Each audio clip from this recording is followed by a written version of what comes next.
Sup, freaks? It's your boy Marty here to introduce this episode of Tales from the Crypt. I have some coffee brewing in the background. I have an empty bent open in front of me, ready to start my day. And I hope you guys are ready to start your day with this podcast. I sat down with Morgen Rochard to talk about personal finance and her new book, The Personal Finance Quick Starter Guide. Very important conversation to have. How are you managing your money? How are you saving for the future? Especially you young freaks out there. If any of you freaks are in your early 20s, I highly recommend you pay attention to this episode and pick up Morgan's book. Again, the Personal Finance Quick Start Guide. It is on Amazon. And if you're a youngin' who is stressed out about finance and your personal finances specifically, this is a great episode for you. This episode is brought to you by our good friends at the motherfucking Cash App.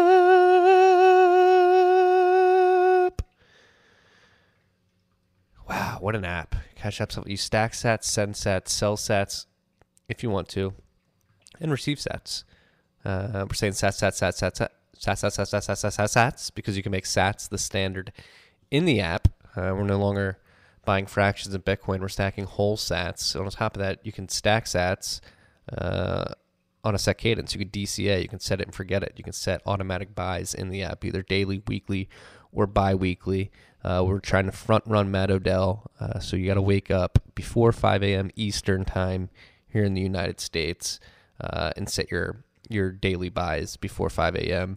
That's when Matt Odell is DCAing in. We're trying to front-run him because he's trying to front-run the U.S. markets on the East Coast. So we're going to front-run the front-runner via the Cash App. Beyond stacking sats, they have their Boost program, which allows you to go to partner merchants and save money. They have a sweet debit card that you can personalize. I believe they have a glow-in-the-dark one now. You can put the Bitcoin sign on it, lightning, your name, a nice message, whatever you feel is fit for your personalized debit card that is accepted wherever Visa is accepted. On top of that, they have Cash App Investing. If you're into the stonk market, you can stack slivers of stonk via Cash App Investing. Cash App Investing is a subsidiary Square, member SIPC. All this is connected to your bank account, so there's no 4 to 5 day waiting period. You can start stacking sats today. Cash App may even be your bank account. They're offering account numbers and routing numbers so you can get your paychecks direct deposited into the app. An all-around incredible app. Bank of the future in app form. All right, so if you haven't downloaded the Cash App yet, make sure you go to your local app store, download it. When you do, use the code STACKINGSATS. That's STACKINGSATS. You're going to get $10, and $10 is going to go to our good friends at Owls Lacrosse. That's Owls Lacrosse.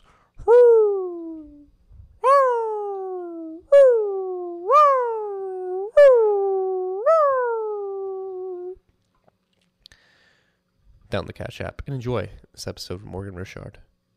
I learned a lot. I hope you do too.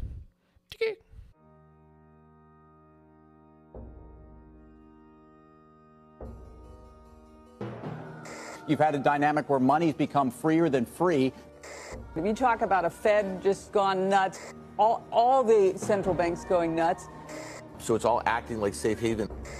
I believe that in a world where central bankers are tripping over themselves to devalue their currency, Bitcoin wins. In the world of fiat currencies, Bitcoin is the victor.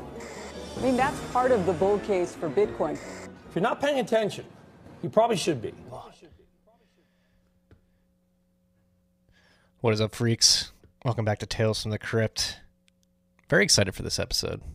A little bit off the beaten path. We're definitely going to touch on Bitcoin today, but this episode is very special and a very interesting topic, one that scared the hell out of me for most of my 20s. I still have a few months left in my 20s, and I think this topic is a little less daunting than it was when I was younger. But I'm very excited for this because I think we're going to learn a lot today. I'm sitting down with Morgen Rochard, author of Personal Finance Quick Start Guide, the simplified beginner's guide to eliminating financial stress, building wealth, and achieving financial freedom. Morgen, welcome to the podcast. Thanks for having me on, Marty. I'm excited to be here. Thank you for coming on. Like I was saying, the topic of personal finance was one that scared the hell out of me in my early 20s. Had a good job, was never very good at saving money. I think maybe it wasn't until I got really into Bitcoin where I was like, all right, maybe I should save some money. But I think this is a topic, particularly in today's economy, that is a bit daunting for a lot of individuals out there. How the hell do I save money? What should I prioritize, and plan for my financial future? And you've written a book about it. And so I guess before we jump into the specifics of the book and some advice you would give to the listeners of this podcast, what incited you to write the book in the first place? Yeah, so I have a financial planning practice, and I also have a financial coaching practice. And I wanted to be able to balance the needs of my family, which is making sure that I'm here for my son and our baby that we have coming along the way. And also being able to serve all my clients and do it in a way that is time effective, cost effective, made me money, made me happy, made my family happy, and really kept my whole life in balance. But what I was finding was that I couldn't serve that many clients doing that. I currently have 25 clients in my practice. I'll probably never have more than 30 to 35 just because I don't want to spend that much more time in my business. I love my business, but I also want to spend time doing other things. So I wanted there to be a way for me to serve people on a one-to-many model rather than a one-to-one model, because that's the only way that I could really help more people than I'm able to do with my time currently. So the book was part of that. And also my podcast, I run a podcast called Money Owners Podcast, where I disseminate as much free advice as anyone is willing to listen to me talk about to myself, basically for a half hour every couple of weeks or so. And yeah, the book is basically a better written version of how I normally speak. And congrats on getting it out there, by the way. It released last week? Yeah, last week, October 19th. So most of the writing, it took place in chunks for sure. Majority of the writing was over a good 3-month period where I just kind of stuck my head down and did it. And then the editing was a much longer period of time where it was me working with my editor and publisher to make sure that every I was dotted, T was crossed, there were no typos, serious grammar errors, everything else. And then making sure that we got good graphics and other things into the book, and making all that stuff look clean and nice so that people can actually read it and not fall asleep while they're reading a personal finance book, because this topic could get a little heavy sometimes. And then kind of weaving the most important themes through the book. The whole book is about making sure that somebody could pick it up and actually live their most fulfilled life and fund it along the way. So it's what I noticed about personal finance books in general is that they would maybe address, there are a lot of personal finance books out there that just address kind of the emotional and money factors, but they don't necessarily address the practical side of it, and vice versa, where you could pick up, let's say, something like, Personal Finance for Dummies, and they'll address a lot of the, practical parts of it, but they don't address the themes that are really important that help you make the practical decisions. So my goal in the book was to combine the two, give people a framework to actually think about making decisions. That way, when they go to make them, they know the decision that they want to make, and then they can reference the book to see how they can go and make that decision. Mm-hmm. And so this all revolves around the ability to craft your own positive money mindset and sort of plan for the future and accumulate wealth so that you can live the life that you want to. And so I guess, again, in my early 20s, for some reason, when I was preparing for this interview, I wanted to speak to young Marty specifically and give him advice, because that's the one thing you hear about planning for the future is the earlier you start, the better, and you're gonna be much happier later in life if you start earlier. So, for any of the early to mid 20-year-olds out there who may be living paycheck to paycheck and not focusing on their financial future, what advice would you give to them at this point? How important is starting this journey as early as possible? Yeah, so the one thing I would say is that it'll be easier for you. So because of the power of compounding and time being on your side, if money is actually growing, right? If you were to, let's say, take a bunch of money and put it into an investment that went to zero, obviously that's not going to help you. But if you find something where you're able to consistently invest earlier, you will have significantly more money if you start in your 20s than if you start in your 30s and 40s and so on. So the point of prioritizing when you're young is just so you don't have to do so much work later. So if you don't start in your 20s or 30s and you start in your 40s or even 50s or 60s, you just have to put away exponentially more money to make the math work on the other side when you ultimately retire or want to fund a very large goal. Yeah. And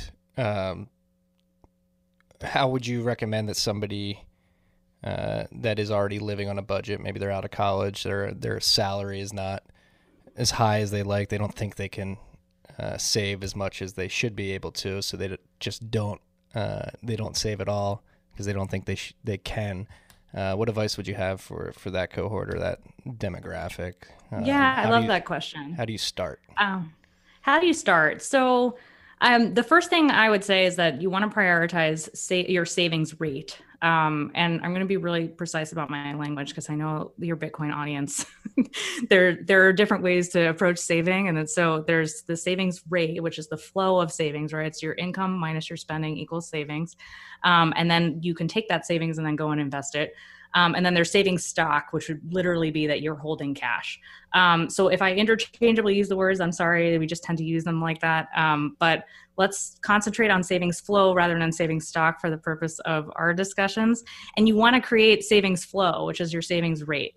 The savings rate that I typically recommend to people is 20% or more of their pre-tax income. So if you're making $100,000 a year, that would be $20,000 a year that you want to put aside in savings. So if you're able to do that, if you're able to save the 20 grand, let's say, then you don't have to worry about any other expenses. You can spend the 80% however you want to spend it. Nobody cares what you spend it on. You want to buy a bunch of video games and, 18 million cases of beer and sit in your parents' basement and that's how you want to spend your money. Great. If you're saving 20%, I don't care. If you're not though, then you have to start evaluating like budget line items. What I would say from there, the best place to start is actually your large fixed expenses. So a lot of the things that we hear about from financial pundits is like, stop going to Starbucks, stop going to the movies every week, stop, hanging out with your friends and doing all the things that are fun for you because you need to save money. But what they really should be talking about is how much are you paying for rent? How much are you paying on a car? How much are you paying on the large amounts of money that go out every single month that you can, if you were to change those, they would significantly move the needle and help you save while also still allowing you to live the life that you want to live during the time period that you're living, right? So like when you're in your 20s, nobody really wants to live with their parents maybe and eat ramen all the time so that they're able to save and not like be able to see friends and do all the things that are fun. So if you're able to kind of the whole point of it is just to balance. So to figure out a way for you to spend your 80% in a way that makes you feel good, but also spending it in a way where, maybe you can cut corners on things that don't matter as much. I would say that that's the best place to start. If you do live in a place though with high cost of living, that starts to get really complicated. It's like the New York Cities of the world, San Francisco's, right? It starts to get hard to cap it at 20% of pre-tax income for your, let's say your housing expenses, which trying to make all the numbers work here. So save 20% of your income. You can also spend about 20% or less of your income on, let's say, housing. If you do that, then it'll make it easier for you to save 20% of your income while still being able to spend and enjoy. You live in New York, that might be hard. You might actually need to spend 30% to not live in a cardboard box under the bridge, right? So in which case, then you got to start looking at your lattes. But either way, right, you got to just find a way to make the math work. And unfortunately, it does involve some scrutiny of expenses and some thoughtfulness. But if you do all that thoughtfulness early, then you'll be able to play the long game, which will be good. Mm-hmm. Yeah, I don't recommend living in New York in your young 20s. I do recommend it if you want the fun. It's a lot of fun, but it is very expensive. Find like a sugar mama, right? Or a sugar daddy. A deal. Your daddy. There's some girls that listen to this podcast too, I believe. But no, I just from personal experience, and maybe you can speak to this as well because you've recently moved out of New York. The financial stress has been reduced significantly since leaving New York, and I'm in a small town where I can't really go eat out that much, so I'm we're forced to cook a lot, which saves a significant amount of money in and of itself. Yeah, definitely. I mean, we've noticed that too since moving from New York to Texas. Definitely, expenses, they're just less because there's less everything, right? There's less rent for the restaurant down the block to actually operate. So thereby, going out is cheaper than it would be in New York. The thing is, so I like to pick on people for their food expenses, but I also don't like to pick on them too much. I feel like food is one of those things where if it really brings you joy, then fit it into your, like, find a way to fit it in. If it's one of those things though, where you're just ordering in because you're like, you can't figure out how to use your toaster, then I would say, like, maybe it's time to make some changes. When you see that you're not enjoying the food, and that's when it's time to make changes. I had a client who, like, literally, her and her husband, they would just go out every night because that's just what they did. And it had gotten to a point where they literally, like, they were eating ridiculously expensive meals and they weren't even enjoying it. Like things that, like, I'm salivating over because we never do that, but like, but yeah, when you find yourself just becoming accustomed to a certain thing and not really enjoying it, it's one of those things that it's actually easy to cut, and you might find more satisfaction in cooking because you've been eating out for so long or learning a new skill or whatever it is that it is costing you money. Mm-hmm.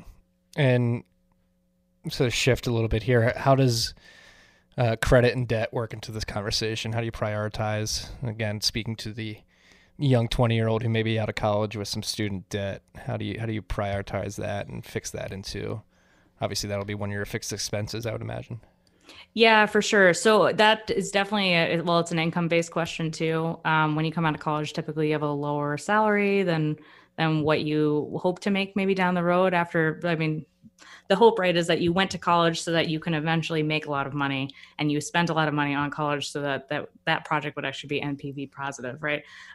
So in the early years, when your income is not so high, it's going to be hard. It's going to be tight. That is going to be when you're going to want to maybe get a roommate, get a bunch of roommates, try to make the math work as much as you can, try to cut costs where you can, because you're probably going to be spending about 10% of your pre-tax income paying down the debt, if not more.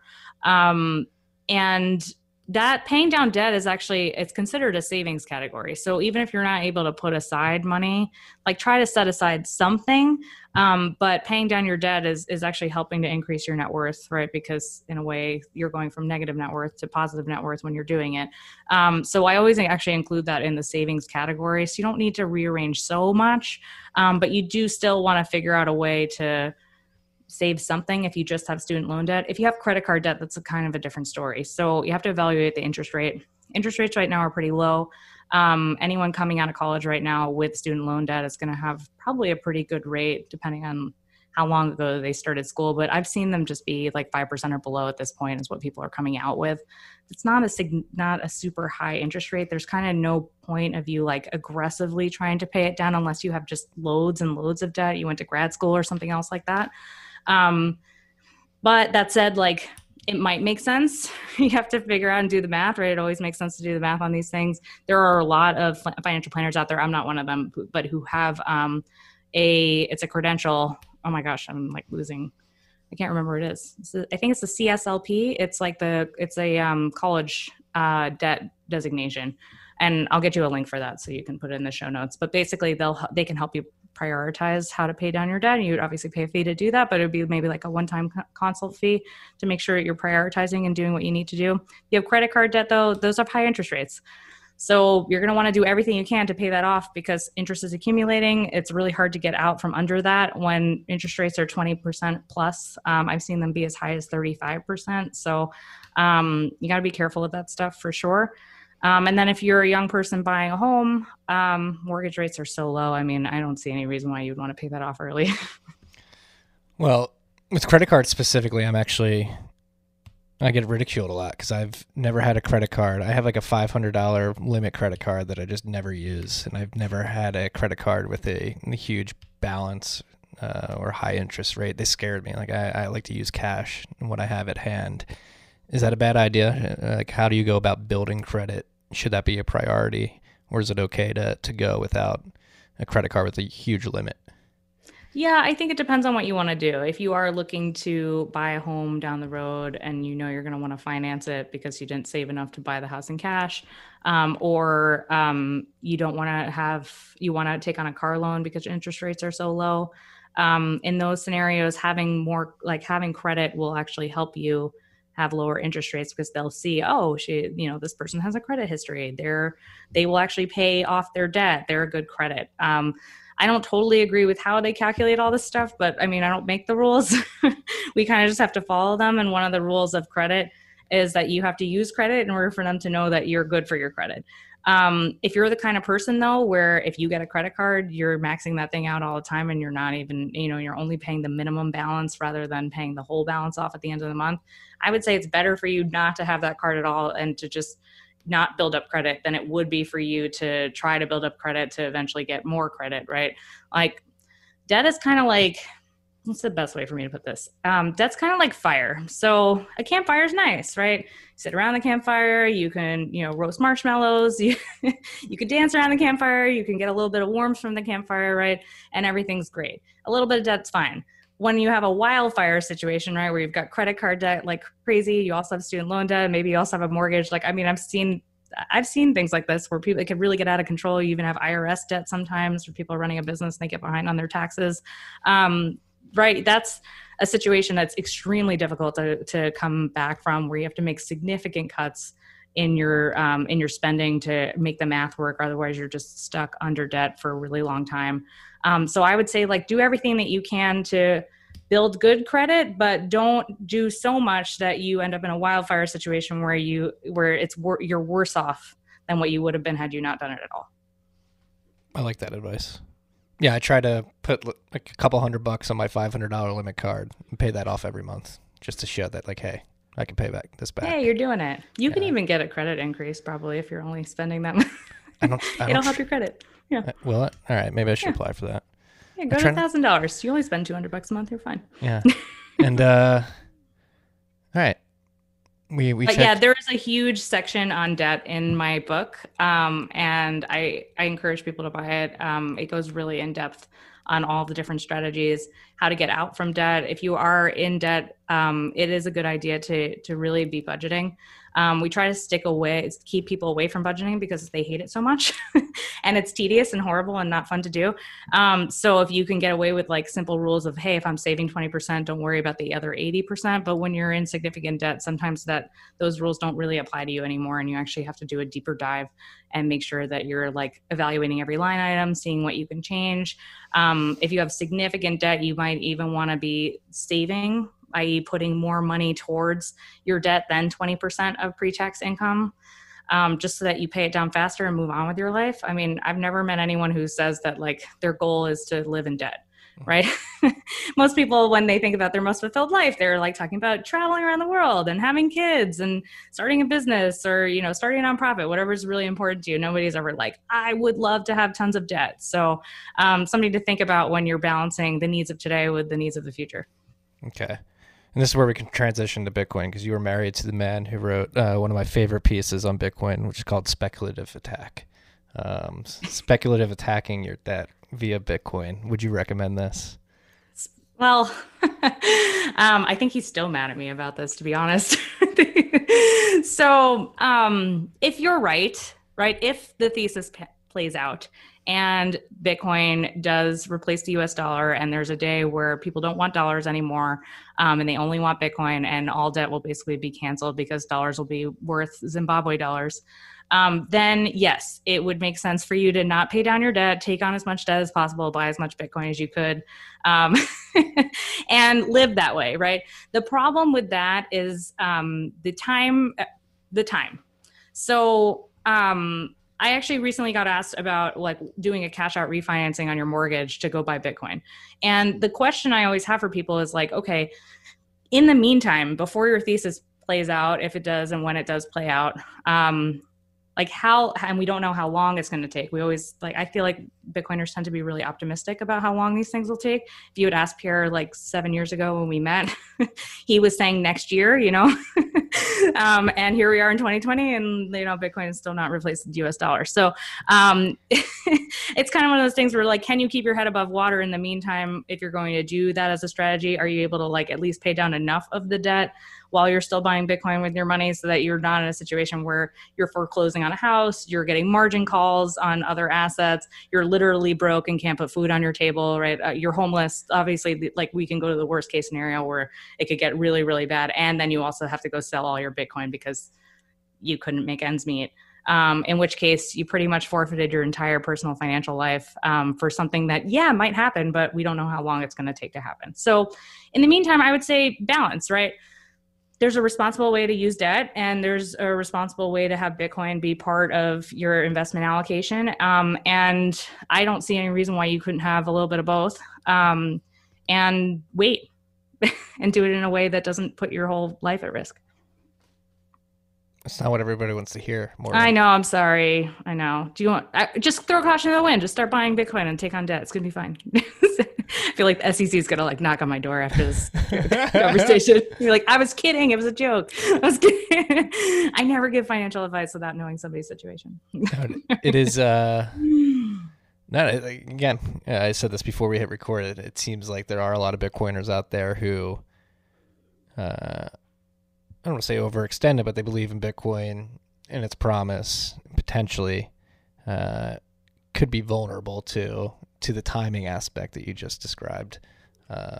Like how much would you like? And Pierre actually, he does a good job of tweeting this and warning Bitcoin investors, potential Bitcoin investors on Twitter. Make sure you have 6 months worth of cash in your bank account before worth of 6 months worth of expenses in cash in your bank account before you start investing in Bitcoin. Like, what would you recommend a good strategy be for being confident to start plowing money into Bitcoin outside of your other expenses? That's a great question. So you always want to, so I think I want to start with this. Your liabilities right now are in dollars. So what I mean by that, right, is you can't just go use Bitcoin anywhere and everywhere right now. So something so simple as paying your utility bill right now is going to be in dollars. It's not going to be in Bitcoin. So because the utility company is not going to accept Bitcoin, you're going to have to sell Bitcoin if something were to happen if you didn't have the cash flow to then go pay for it. Whereas you could keep dollars around to make emergency expenses. The reason why you would want to keep dollars around would be because Bitcoin tends to be a pretty volatile asset, right? I think over the course of this year, we saw something as low as 3,000 and something as high as 13,000. So theoretically, if you had bought at 6,000 and then you needed to go pay your electric bill in April because you got laid off due to coronavirus, and then you had to go sell your Bitcoin because you decided to put 100% of your assets and not keep any dollars around, you would have been selling at a loss. IRS loves that. You get to have a nice tax loss. They don't share completely in the burden of your tax loss. They share a little bit in the burden, and you take the rest of the burden. You get to carry it forward. They also share in your gains. But yeah, so keep that in mind though, right? Because like, if you're not saving, if you have liabilities in dollars, which everybody does right now, and we're not in a situation where people don't want dollars anymore, or Bitcoin is really widely accepted everywhere, then you do need to keep dollars around. My recommendation for people is to, if you have debt, to have at least 1 to 2 months worth of non-discretionary expenses, like your rent, your utilities, any like really necessary insurance, really anything like food, like basic grocery expenses. You want to have all of that for at least 1 to 2 months and then start paying down your debt aggressively. If you have debt also, you really shouldn't be piling into Bitcoin, depending on the debt, right? So if you have low interest debt, it's probably okay. Credit card debt, not okay. Pay down your credit card debt, right? That stuff's going to pile up over time. Maybe you can create some sort of balancing act that makes sense for you, but I would say that would be a priority. After you've paid down your debt, then you want to increase your emergency savings fund. You want to have 5 to 6 months worth of dollars around for non-discretionary, fixed, necessary expenses. Not like, I'm going to a concert with my friend, even though I'm laid off, but like true necessary expenses. And then after that, go buy whatever you want. I'm all for it. If you want to be 100% in Bitcoin, I mean, I don't know your situation. I would say, like, from my perspective, I wouldn't do that, but that doesn't mean that other people can't do that and it doesn't make sense for them. Yeah, I think people are sitting with their headphones in and their jaws open right now. Rochard not recommending to go all in, but I typically recommend 1 to 10% of net worth, depending on risk tolerance, time horizon, how well you know the technology. Bitcoin is a long-term asset.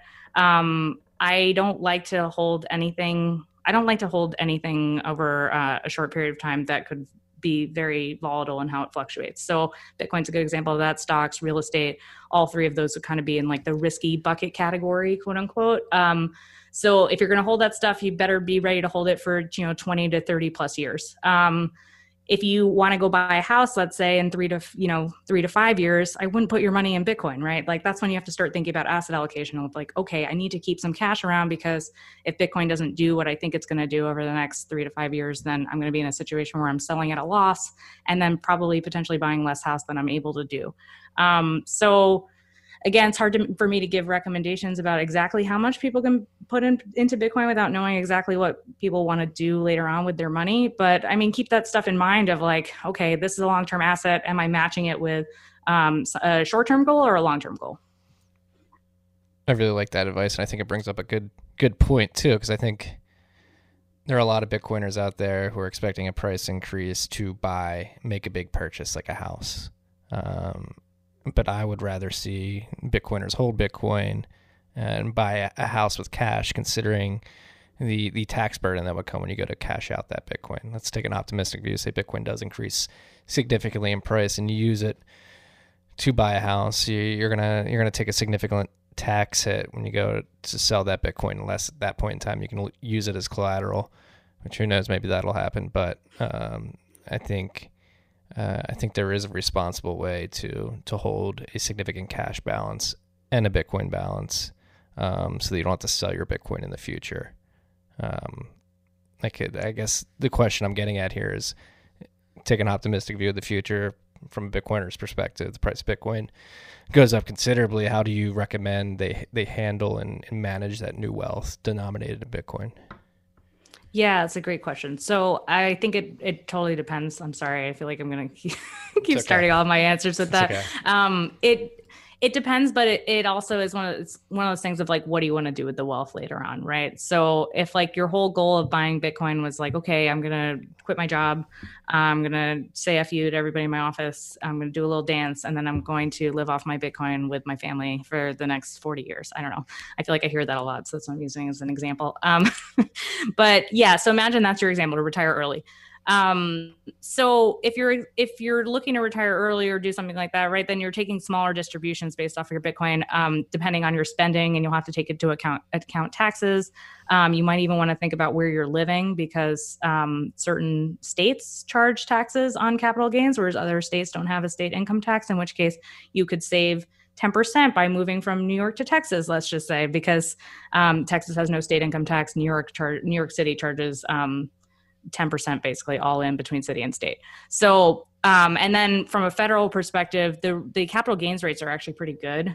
So if you have no income, depending if you're married or if you're single, the first $40,000 to $80,000 of your capital gains is actually tax-free. So if you really don't have any other income and you're actually only living off of capital gains, which is kind of the nice thing about Bitcoin, that doesn't pay a cash flow. So you don't have any income that's being generated off of that. You can generate all of it through capital gains, and capital gains has a much nicer tax rate than income tax. It starts to get more complicated though when you didn't quit your job. So you're still making money in dollars. Maybe you're even making a nice salary now because, this is 20 years down the road and Bitcoin's gone to 300 million bajillion dollars. And now you want to go buy the lake house for $20 million or whatever on the lake, right? So, but you still have your income. So at that point, your capital gains rate is going to be higher. It also depends on where you live, whether or not you're going to be paying state income taxes or not.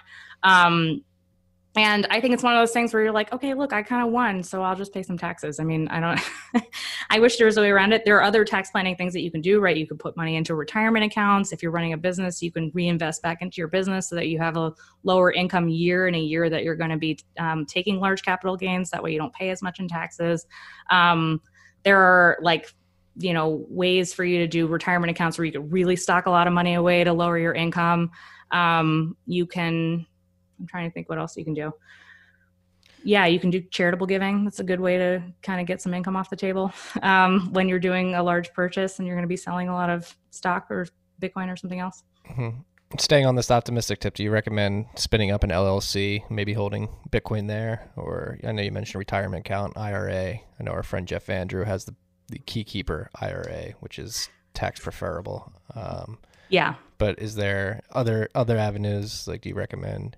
You mentioned a business, maybe reinvest in the business to lower your tax rate. I mean, if you hold Bitcoin in an LLC and it's not an operating business, it's not really going to do much for you. If you hold Bitcoin in an LLC where you're actually running a business, you can reinvest money into your business. So if the business is selling Bitcoin and then you've also like reinvested money, thereby lowering income, it'll change your tax rate. It's not going to look very different though in an LLC. An LLC is a pass-through vehicle. So you report that on Schedule C and then you basically pay it on your 1040 like you would have otherwise. There's an S Corp status that you can take. That is one of those things you really got to crunch the numbers on to see whether or not it makes sense. There's still something called the Qbi deduction right now, which if you are operating a business in order to be competitive with the corporate tax rates that they lowered with Trump's tax bill, I think back in 2017 it was, they also gave a nice tax break to small businesses whereby you can, I mean, it's super complicated. This is like the the surface of the rule is basically that you can deduct 20% of your income before you even start looking at what you're going to pay taxes on. And there are so many rules and stipulations to that. So I don't want to go off the rails there, but there are ways to lower income by having a business. But that said, you have to have an operating business. You can't just like fabricate a business, put Bitcoin in it and expect that like you're going to get preferential tax treatment. So get on starting some productive businesses, freaks. Yeah. Be better for your taxes. For sure. And then like you run things through your business that are actually business expenses, but sometimes there's like things that are overlapping, right? Like for instance, I use my cell phone in my business and also personally. So I deduct a third of my cell phone bill every month just because I do use it for business and I'm probably working on it about a third of the time and I'm doing other stuff two-thirds of the time. So just like use your head about this stuff. But if you're a W-2 employee, right, there's not something you can do. You can't deduct a third of your cell phone bill. So these are things to think about, but obviously there's risks to being a business owner and you want to have a viable business. You don't want to just start a business for the sake of deducting a bunch of expenses. If you don't have any income, I mean, you're just going to be taking losses and at some point IRS is going to audit you. So be careful with that stuff. Yes. No, this is a lesson I've learned in the last couple of years starting a business for this podcast and the newsletter. No, it was daunting. Like I stumbled into this business and luckily developed considerable revenue streams to the point where like I was invoicing people and having it sent to my personal bank account. I got to a point where I was like, all right, I should probably start an LLC to separate this stuff. So I guess I'm not going to explain what I would do. Like somebody in this situation that I was in, like how do you go about this, and at what point do you say, all right, maybe I should spin up an LLC for this business, considering the amount of money I'm getting wired to my personal bank account? Yeah, there are two ways to look at that. There's one way is to look at it from a mindset perspective, and the other way is to look at it from a practical perspective. From a mindset perspective, generally when people open an LLC and they decide to operate a business, like the opening of the LLC is actually the thing that kind of like perks them up and gets them excited and like makes them feel like, okay, I'm a business owner now, you know, and then they get after it more than they would have otherwise if they were just operating as a sole proprietorship. If you're not the kind of person that needs that external motivation of running immediately opening up an LLC, there are expenses obviously associated with doing that. Then you can wait. And I'm actually dealing with this with a client right now. He's in the midst of starting a business and doesn't really have any real income coming in right now. And the expenses are so minimal that it's like, why spend, $1,000 setting up an LLC when we could just kind of wait for some income to come in. It's really easy to separate it out right now and separate out what your expenses are. Just keep a nice tally of a spreadsheet. And then when things start to like pick up and get a little bit more complicated, then we open the LLC, we open the business accounts. That way you don't have to like, the one thing about opening up, right, you can have a lot of different accounts if you start opening these things up, but they have minimums on them, right? So now you're tying up a bunch of dollars that Bitcoiners don't like to do in accounts like a Chase business account where they have a minimum. And then you also have a minimum in your checking account. You have a minimum in your savings account, right? And the next thing you know, like you've got 10 grand of like cash lying around just to like meet these minimums that you otherwise would have maybe been able to pile into the market because you didn't actually need it and you're just leaving it there for minimum sake. So again, a balancing act for sure. But yeah, I would say once things start to get to a point where they look like they're about to be more complicated or they've already gotten more complicated, that's when it's time to set up an entity. That way, just make your life easy. Like nobody wants to be sifting through, business expenses, separating them out from personal, creating spreadsheets. It's a lot easier just have a business account and then get like QuickBooks Online and move on with your life. Yeah. But you brought up a good point there too, is documenting all this, like creating an Excel sheet and staying on top of it. I think this is something that most people, myself included, I'm pretty bad at. Like having like a spreadsheet of personal finances and articulating and visualizing goals in spreadsheets or even just written down on paper and tracking stuff? Like, how do you best go about that? Do you recommend doing it yourself? Are there templates out there? At a certain point, does it make sense just to partner up with a financial advisor like yourself or an accountant to handle that for you? And at what price point does that make sense? Yeah. So I would say if your business right off the bat, you have income coming in and you have expenses, or you just have lots of expenses because your business has a lot of startup costs, then probably right away, even though it would be an extra expense for you, would be to get accounting software or hire an accountant. They typically want to operate with you with accounting software so that you're not sending them over spreadsheets and they're not pulling their hair out. If your stuff isn't so complicated, then yeah, just a regular spreadsheet would be fine. I would say mark your calendar. So, and then honor your calendar. So it's not enough to just like put the to-do on your calendar. You actually have to be like, okay, I set aside, 30 minutes on Sunday the 8th, and every first Sunday of every month, I'm going to go and do my expenses for last month, and then do it. And the trick to just doing it is literally you do it a couple of times, and then that's just what you do on the first Sunday of every month. If it's not that complicated, then I would say the easiest way to do it is literally just create a spreadsheet that says date, description, amount, and you just fill them in. If they are a lot more complicated than that, then yeah, I would say you probably want software, in which case things are going to be able to auto-categorize. You can create rules. That way you're not spending so much time on your first Sunday of every month doing this stuff. I would say though, don't let it get away from you though too. I see this all the time with people where they just didn't do their accounting for 8 months. So they have no idea. First of all, you don't have any idea of how much money is coming in. And you don't have any idea of how much money is going out. And you now also have 8 months worth of expenses and income that you have to categorize, which is, time consuming and annoying. So from all aspects of personal finance, it's kind of a fail, right? Because you want to know what your income less your expenses is, so that you have an idea of how much money you could be saving. And one of the things that happens to business owners is that you end up not saving because you're worried about not having enough cash to make, ends meet for the expenses and when the next income is going to come in, when you really just need to be a lot more disciplined about doing the accounting so that you're able to create a savings rate for yourself and be consistently saving over time. Mm-hmm. Yeah. Is the software like QuickBooks enough, do you think? Or do you think that cuts corners in any ways? Or in your experience is having a human there to help you give people more peace of mind and make it easier for them? Or is that too expensive? Yeah, I think it depends on how involved you want to be. So like for me, I did my own expenses, but still had an accountant, and I used QuickBooks, and that was enough for me. And then I got to a point where I was just like, you know what, I don't want to do this anymore. So now I'm also going to hire a bookkeeper. So they do that for me too now at this point, but my business is 6 years old. So it wasn't until year 6 that I was like, I will pay for a bookkeeper and an accountant. I believe in accountants. I think that it does help to have a human there who's looking at that stuff.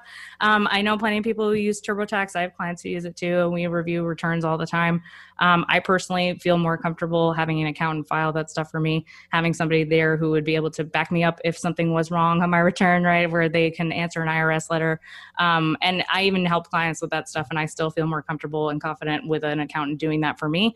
That said, though, these are expenses and they do add up. So if you're finding that you're able to do it yourself and it's no big deal, then great. But if you're starting to see, okay, my tax situation is actually getting a lot more complicated, or I'm making a lot of money and I don't know whether or not I should elect to be an S corp, or I just have so many expenses that maybe it makes sense for a bookkeeper to be looking at this instead of me. Like at that point, I think though you're at a stage in your business where you can actually afford to have somebody help you, in which case it wouldn't feel that expensive to do it. Yeah, no, that makes a lot of sense. Can you freaks tell I'm asking business advice here on this podcast? It's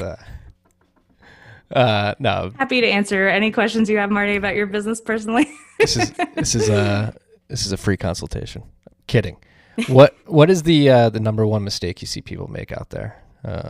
Whether it be complacency or just not prioritizing the correct things. Like what's the number one hurdle or mistake that people make? Definitely not saving enough. I think people they always overestimate how much they're actually saving, and they underestimate how much they're spending at any given time. And it always helps to actually do the math on it and see whether or not you're hitting those targets. The thing about saving, right, is the more you do it, the easier it's going to be for you later. That's just the way it is. And it doesn't mean that you have to save so much that you're sacrificing a lot in your life right now. But typically people tend to undersave rather than oversave. For every oversaver I have in my practice, I have 15 more that are undersaving, right? So I would say that's probably the number one mistake that I see. The second mistake that I see people make is they just don't do anything. They hate finances. They think it's a disgusting thing that they don't want to look at. It's something about it is not exciting. It's a drag. It's time consuming. I just don't like doing it. I hear, that's outside my comfort zone. And to those people, I would say, like, get it and be in your comfort zone. Like, the best way to conquer financial issues is to start learning about financial issues. And there's plenty of resources out there. There's kind of no reason why you can't learn something about even basics about personal finance to at least get yourself in a situation where you know the right questions to ask when you meet somebody, right? As opposed to like just having your head in the sand and not doing anything at all. And then I see it where people, they don't want to spend money to get the advice, but then they also don't do anything as a result. So sometimes you have to kind of know yourself. If you need an accountability partner, it might actually be in your best interest to pay somebody to help you do that. That way you actually do something as opposed to doing nothing, because doing nothing is not going to get you anywhere. Yeah. And I just guess from a mental perspective, how much less stress does actually planning and executing on these plans, in your experience with your clients, what's the increased peace of mind that exists out there when you are actually doing this? Is there considerable less stress load? Considerable, amazingly different. People generally come into my office, they couldn't be more stressed out, and within 6 months to a year, they're a completely different person. You're just able to prioritize other things. So one of the things that I see with people who they kind of stick their head under in the sand like an ostrich and they don't want to look at their finances, they're still thinking about it all the time. It's still consuming them, and they're not doing anything about it. And it's very stressful. Or somebody who's maybe doing too much and actually messing up their finances because they're over trading and they're thinking about things, in a different way rather than just, thinking about things from a high level asset allocation perspective, and then thinking more about what their goals are rather than like the nitty gritty details of finance before they've figured out the goals. As soon as you have the plan in place, when you know what you want to do and you're prioritizing the things that are important to you, all that other stuff is going to fall into place. You're going to know what to do. And if you don't know what to do, you'll know what to look for so you can figure out what to do. And that in and of itself, I think is like the gift of doing financial planning, is like, there's a relief there of like, oh, not only do I know what I want to do, but it's what I really want to do. And I have a plan to actually execute on it, so I know what's going to happen. And the thing that I notice with clients the most is that if you're able to figure out something that you can do in the next 6 to 18 months, let's say, a short-term goal that's really important that you can knock out and really attain, then you're going to get the ball rolling. So typically when you think of financial planners, we're all like, you got to save money and retire and, think about what's happening for you in 30 to 40 years. And nobody wants to think about what's going to happen to them in 30 to 40 years, right? Like, we want to know what's going to happen to us next week, next month. So getting short-term goals met, finding ways to get the ball rolling where you're actually starting to, get wheels turning and feeling like you're accomplishing things is going to help you more than focusing on some longer-term goals that maybe would be easier to accomplish if you did a lot more now for them, like putting away money into a retirement account. But that said, you might not have a fire in your belly to do it because it's going to happen so far from now. Yeah, well, I think you just touched on something very important. Like it does not take that long once you dedicate yourself to it. 6 to 18 months is not that long in the grand scheme of things. And no, definitely not. And I mean, you have an 8-month-old. You know how much a little baby can accomplish over a course of a year. So imagine what an adult can do. Right? No, it's crazy. But there's something about that paralyzing stress. Like, again, like you said, people don't even want to think about it. They just put it to the back burner, take another shot, put it to the back burner. It's something about our generation, particularly, I think. I don't know.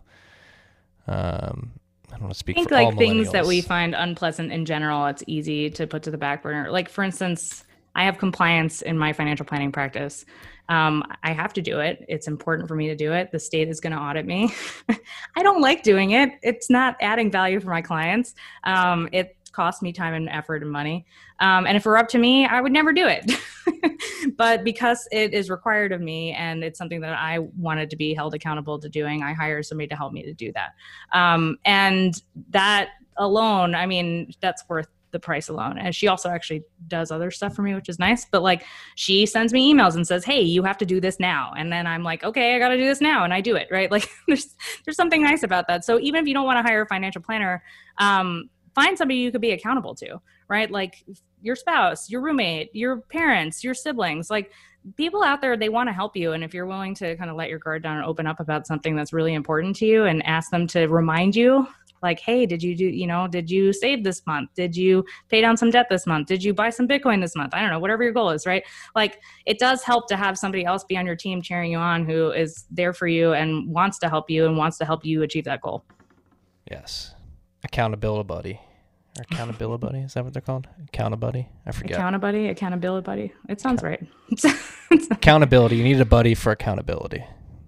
There's a word out there that combines the two. But no, that's another thing, like being upfront and honest, especially with a spouse or a family member about expenses or something obviously very private about expenses, but it does help when you have somebody you can lean on to talk about this stuff and motivate you to work towards it. Yeah, definitely. I mean, I know Bitcoiners, we tend to be, we don't want to tell anyone like how many coins we have, where they are located, all that stuff, right? And obviously I'm all for that, like have secrecy around the things that matter.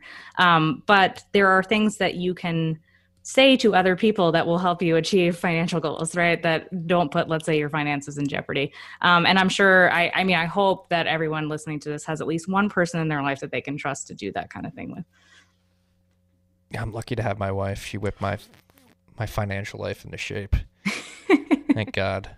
No, it is huge having somebody to keep you accountable and to motivate you to stay on top of this. Like I said, my early 20s, out of college till 25, I was one of those back burner people. Just like put it on the back burner. I don't want to think about it. Don't want to think about it. I was a 1099 contract worker for a lot of that time. And any of you young freaks out there starting as a 1099 contract worker, put that money aside for taxes. It'll come back to bite you in the ass. I was one of those, again, put it on the back burner. Living in New York City as a 1099 contract worker, living paycheck to paycheck. Then the tax bill came. I was like, oh crap, don't have enough money. It took me a couple of years to get into good standing based on that. So like, don't put those things on the back burner, especially if you're a 1099 worker. Opening up the book here to you freaks.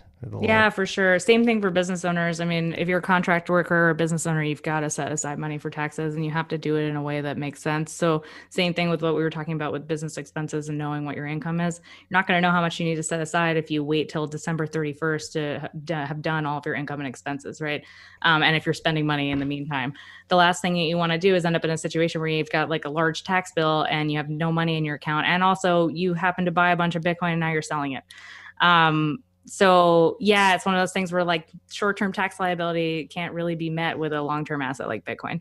And so why I always answer these questions with it depends is because it's so hard without knowing your situation, how much money that you could really plow into an asset like Bitcoin. You just really need to have a long time horizon for that kind of a thing. And I think that that's the framework that you need to think about it. If you're like, okay, I actually don't need this money for a long period of time. This is the amount of money I don't need for a long period of time. This is how much I can do. Versus this is the money I need for a short period of time. I need for taxes. I need it to, make regular bills. I need it to have an emergency fund.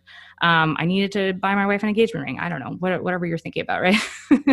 So, but yeah, just always think about like matching short-term goals with short-term assets, long-term goals with long-term assets. Aligning time preferences of your assets.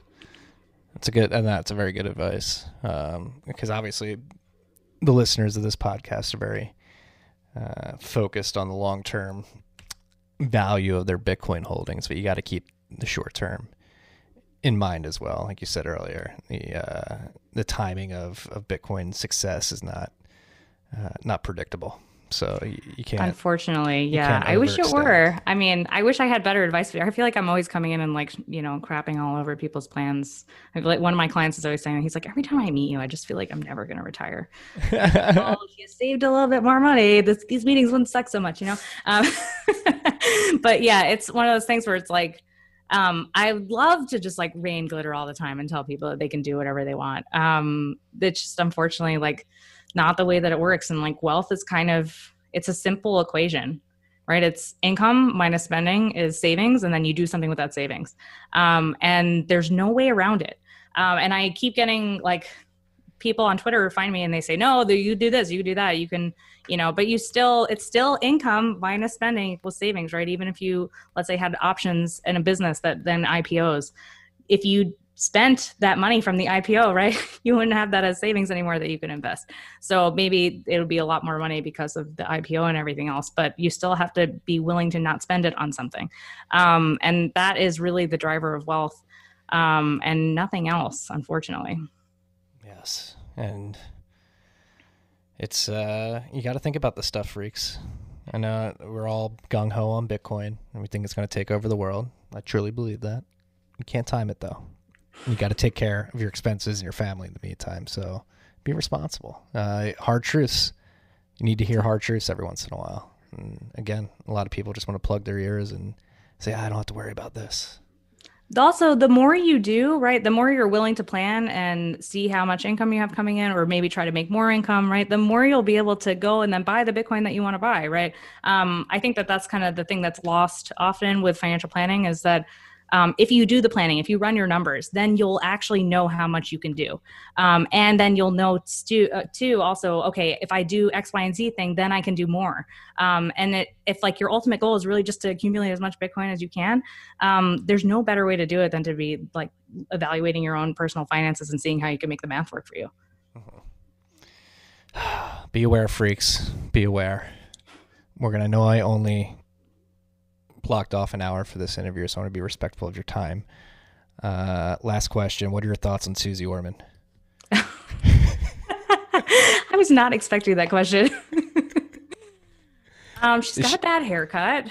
And she sometimes gives okay advice, but a lot of the times I just think she's in it for herself. So, and it's like a gag, I think she could be a little more down to earth with how she approaches things, but some of her basics are fine. I mean, again, it's a simple equation, right? I feel like in some regards, like I'm always kind of throwing the tools out to people all the time. And if you're willing to do it yourself, and I think she does a little of that too, of like, hey, like make more money, spend a little bit less, save some more and invest it, right? And you're going to be okay. The problem is that we have trouble actually following that advice. And I don't think that she does a good job of effectively communicating and listening to people. So two things that are really important when you're working with a financial advisor or planner, or whoever you decide to work with. So in that regard, I don't think that there's not anything specifically wrong with her, but just heuristically, I think you were onto something where she's in it for herself. All of her books have her face right front and center. Personal Finance Quick Start Guide. Yeah, she's got the face and the earrings and the hair. It's like she's an act for sure. Yes. Well, you got to be authentic. I think that's her though, right? That's her business. That's who she is. That's her brand. She's gonna like if she ever listens to this. I hope she does. Actually, it'd be nice. She can send me an email, a scathing email.